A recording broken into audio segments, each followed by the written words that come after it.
let me come out and defend myself. I understand your frustration, and there are lies and rumors about me too. But you know, this is the life we signed up for. I mean, if I took the time to refute I every feel rumor... silenced. Everyone, please welcome Sydney Morton joining us this morning here at iHollywood TV on Skype. Hello, Sydney. Hello. Thank you for having me.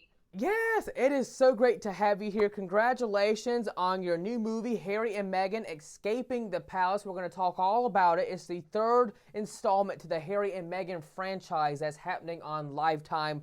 First off, talk to us about this new installment and what will we get answers to in the third film?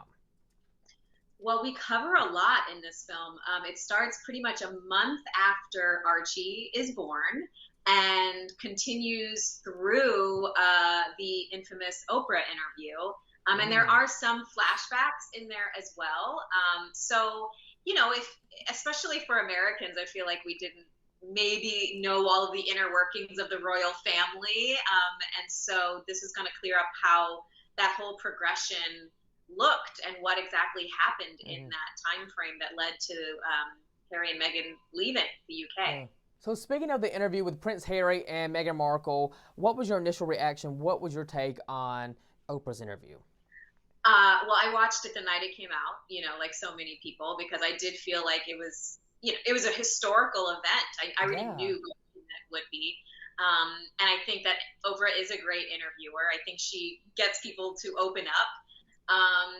And, you know, while I was watching it, I was just really struck by, I mean, they both were very poised. These are obviously people who know how to be in the spotlight and speak eloquently and speak with a certain amount of grace and poise. So there wasn't, you know, they weren't saying anything salacious or, you know, aggressive or defensive. And at the same time were remarkably vulnerable and shared a lot of a very difficult time, you know, for them.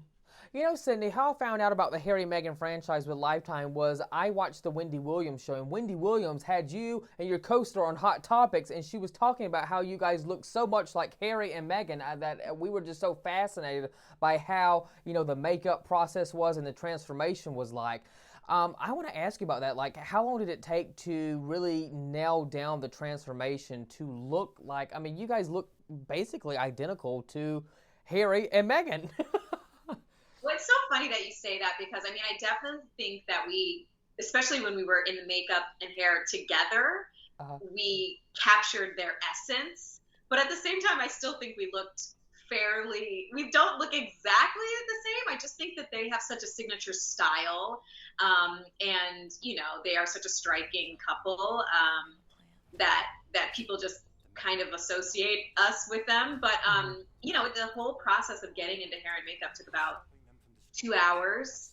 And we would paint, we had like a map and we'd paint in each individual freckle on to be exactly where they are in Megan's face. And, you know, her signature hair and the eyeliner and everything. So by the end, I definitely would feel transformed. Whether it was identical or not, I definitely felt like I had her signature style put on me, and that helped me get into character.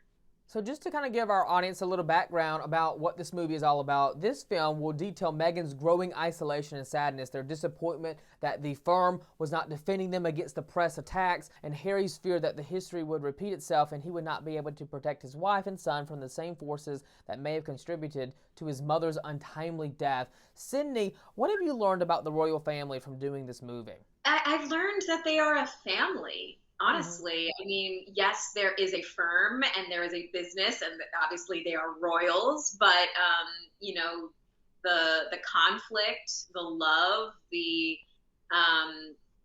defensiveness that can happen, it's all very familiar territory. If you have a family, you can definitely identify with them in that sense. So I think that was an interesting part of doing this movie, is that it really humanized them for me. You know, how much respect do you have for Meghan as a person, knowing she has really went through so much in her life and even in the public eye? You know, we know a lot about what's been going on with her.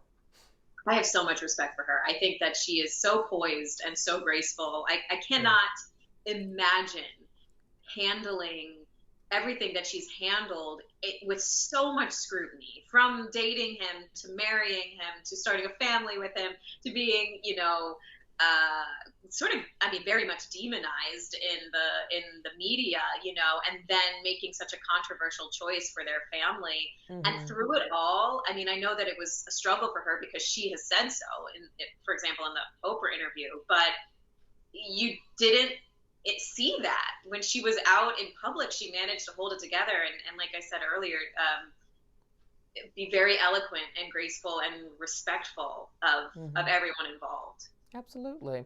Lastly, Cindy, I want to ask you, what do you really hope the fans of Prince Harry and Meghan will take away from this third installment? I hope that people really see it as a love story and a family. That they're doing what they think and feel is best for their family and for each other, and it's coming from a place of love. So they're not just a headline, and they're not just these public figures. They really are humans who, behind closed doors, have to make difficult decisions, as we all do. So I hope that it humanizes them for a lot of people. Harry and Meghan Escaping the Palace. It premieres Labor Day at 8/7 Central on Lifetime. Take care and have a great rest of your day. Thank you so much. Thank you so much. Thank you.